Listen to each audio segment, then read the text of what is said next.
రైతులు సాగునీరు అందించాలని రాజకీయాలు కాకుండా రైతుల ప్రయోజనాలను దృష్టిలో పెట్టుకుని కాలువల్లో నీరు రాకపోవడం వల్ల బోర్లు వేసుకోవాల్సిన పరిస్థితి ఏర్పడిందని, వేసిన బోర్లు కూడా పడలేదని, అప్పుల పాలు అయ్యామని, రైతు బంధు కూడా పడడం లేదని రైతులు మొరపెట్టుకుంటున్నారని, దీంతో రైతులపైన ఆర్థిక భారం పడుతుందన్నారు. టీఆర్ఎస్ ప్రభుత్వం హయాంలో మాజీ మంత్రి ఎర్రబెల్లి దయాకర్ రావు పరిపాలనలో సాగునీరు పుష్కలంగా అందిందని, పంటలు సమృద్ధిగా పండించామని, ఆరుగాలం శ్రమించి వారి పంట సాగు చేస్తూ అన్నదాతల సమస్యల్ని తక్షణమే పరిష్కరించామని కోరారు. బోనస్ కింద ఎకరానికి 500 రూపాయలు చెల్లించామని, ఎకరానికి 25,000 నష్టం పరిహారం అందించాలని డిమాండ్ చేశారు. ఆందోళనలో ఉన్న రైతుల సమస్యల్ని పరిష్కరించకపోతే పోరాటానికి సిద్ధమవుతామన్నారు. ఈ కార్యక్రమంలో ఎమ్మెల్యే కడియం శ్రీహరి, మాజీ మంత్రులు ఎర్రబెల్లి దయాకర్ రావు, సత్యవతి రాథోడ్, మాజీ ఎమ్మెల్యే నాయకులు పెద్ది సుదర్శన్ రెడ్డి, మండల టీఆర్ఎస్ నాయకులు తదితరులు పాల్గొన్నారు. రైతుల్ని కాపాడాలి, తక్షణమే ప్రభుత్వం స్పందించాలి. అదర్వైజ్ ఏమైందంటే వాళ్ళు ఆత్మస్థైర్యం కోల్పోతా ఉన్నారు, ఆత్మహత్యలు చేసుకుంటా ఉన్నారు. ఇక్కడ చూస్తే ఒకే రైతు ఇలా సత్యమ్మ 4 బోర్లేసి ఆమె కళ్ళ నీళ్ల పర్యాంతం అవుతా ఉంది. ఆమె బాధను మేము ఇలా చూస్తుంటే ఇలా గుండె గదిలిపోతున్నటువంటి పరిస్థితి ఉంది. ఇలా ప్రభుత్వం స్పందించాలి. ఇంతకుముందు కేసీఆర్ ఉన్న 10 ఏళ్లలో ఎక్కడ ఊర్లలో బోరు బండ్లు కనవల్లే, ఎక్కడ బావిలో పూడికెతీతకు క్రేన్లు కనవల్లే. ఇలా కాంగ్రెస్ వచ్చింది, ఊర్లల్లో ఊరికి 100 బోర్లు వేస్తా ఉన్నారు. ఊరూరికి మరి కూలీలను పెట్టి క్రేన్లు కిరాయికి తెచ్చి బాయిలు గజం 2 గజాలు లోతు కొడుతున్నారు ఆశ కోసం. అంటే ఇదంతా కూడా అప్పుల పాలవుతున్నటువంటి పరిస్థితి ఉంది. ఇది పూర్తిగా కాంగ్రెస్ యొక్క ఫెయిల్యూర్. అందువల్ల తక్షణమే స్పందించాలి, ప్రభుత్వ యంత్రాంగం కదలాలి. ముఖ్యమంత్రి గారు, మంత్రులు హైదరాబాద్ లో రాజకీయాలు చేయడం మానేయండి. వ్యవసాయ క్షేత్రాల్లోకి వచ్చి ఎండిన పొలాలు చూడండి, రైతులకు ఆత్మవిశ్వాసాన్ని ఇవ్వండి, ఎకరానికి 25,000 నష్టపరిహారం ఇవ్వాలని చెప్పి డిమాండ్ చేస్తా ఉన్నాం. ఇవాళ ఇప్పుడు ఈ రైతులు చూస్తా ఉంటే ఈ అమ్మగారు మనం ఏ పొలంలో ఉన్నామో 4 ఎకరాలు నాట్లేస్తే 2 దొయ్యలు మిగిలినాయి, 3 ఎకరాలు ఎండిపోయింది అంటున్నారు. ఆ ఉన్న 2 దొయ్యల కన్నా మీరేం చెప్పిండ్రు? వడ్లు అమ్ముకోకుండ్రి, మేము వస్తున్నాం కాంగ్రెస్ వాళ్ళం, రాగానే 500 బోనస్ ఇస్తామని నమ్మబలికినరా లేదా? ఇప్పుడు యాసంగి వడ్లు కొంటామంటున్నారు. దయచేసి వెంటనే ప్రతి క్వింటాల్కు మీరు ఇచ్చిన మాట ప్రకారంగా 500 బోనస్ ఇయ్యాల్సిందే.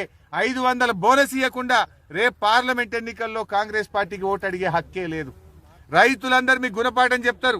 నువ్వు రైతు బంధు మోసం చేసినావు, ఇవాళ కరెంటు విషయంలో మోసం చేసినావు, రైతులకు బోనస్ విషయంలో మోసం చేసినావు, వ్యవసాయ కూలీల విషయంలో మోసం చేసినావు, రుణమాఫీ విషయంలో మోసం చేసినావు. తప్పకుండా రైతులు మీకు గుణపాఠం చెప్తారు. ఇప్పటికైనా స్పందించి ఎకరాన 25,000 నష్టపరిహారం ఇవ్వాలి. వడ్లకు ఉన్న 2 దొయ్యలకు 500 బోనస్ ఇచ్చి వడ్లు కొనాలని చెప్పి మేము ప్రభుత్వాన్ని డిమాండ్ చేస్తున్నాం. అవసరమైతే రాబోయే రోజుల్లో పెద్ద ఎత్తున ప్రజా ఉద్యమానికి బీఆర్ఎస్ పార్టీ శ్రీకారం చుడతాం. అవసరమైతే అందరూ రైతులతోని చలో సెక్రటరియట్ ముట్టడికి కూడా మేము పిలుపునియాల్సి వస్తుంది.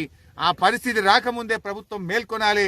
ముఖ్యమంత్రి గారు, మంత్రులు గ్రామాలకు వెళ్ళండి, ఎండిపోయిన పొలాలు పరిశీలించండి, రైతులకు ధైర్యాన్ని ఇవ్వండి, ఎకరానికి 25,000 నష్టపరిహారం ఇవ్వండి, బోనస్ చెల్లించాలని చెప్పి ఈ ప్రభుత్వాన్ని డిమాండ్ చేస్తున్నాం.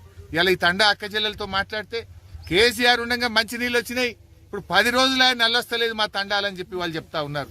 ఇక మంచినీళ్ళు కూడా ఇక చేత కదా, మేము అన్ని చేసినాం కదా, కట్ నీళ్లు పెట్టిన పొయ్యి ఉన్న నీళ్లు ఎప్పుడు 5 ఏళ్ళు 6 ఏళ్ళకెళ్ళి మంచినీళ్ళు వచ్చినాయి. మీరు వచ్చి 4 నెలలు కాలే మంచినీళ్ళు బంద్ అయితే వస్తలేవమ్మా? మీ తండా పేరేంటి? ఎన్ని రోజులు అయిందా మంచినీళ్ళు రాక? సన్న రోజులు అవుతుంది. ఇప్పుడు 10-15 రోజుల నుంచి నీళ్ళే వస్తలేవు. అమ్మా నువ్వు చెప్పు. తాగదాని నీళ్ళు కూడా వస్తలేదు సార్, మొత్తమే వస్తలేదు. ఇబ్బంది మనం ఒక్క నిమిషం ఆగలే. మంచిగా వచ్చింది, ఒక గంట సేపు కూడా వస్తలేదు, సరిపోతలేదు. మళ్ళీ ఒక కూడా లేదు సార్ మాకు. నువ్వు ఎన్ని ఎకరాలు పెట్టినావు? నేను 2 ఎకరాలు వేసినావు సార్. మా రోడ్కి వెళ్ళి వేసినా, అది ఎండిపోయింది సార్. 2 ఎకరాలు ఎండిపోయింది. బోర్ కూడా వేసినావు సార్, పడలే సార్. నువ్వేం చేసినావు? 4 బోర్లు వేసిన అమ్మా, 4 బోర్లు ఎండిపోయినాయి. 400 అడుగులు వేసినాం, 4 బోర్లు బెలైనాయి. ఎంత నాటేసినావు? 6 ఎకరాలు నాటేసిన. ఎంత ఉన్నది? ఎంత పోయింది? 2 దయ్యాలు ఉన్నాయి.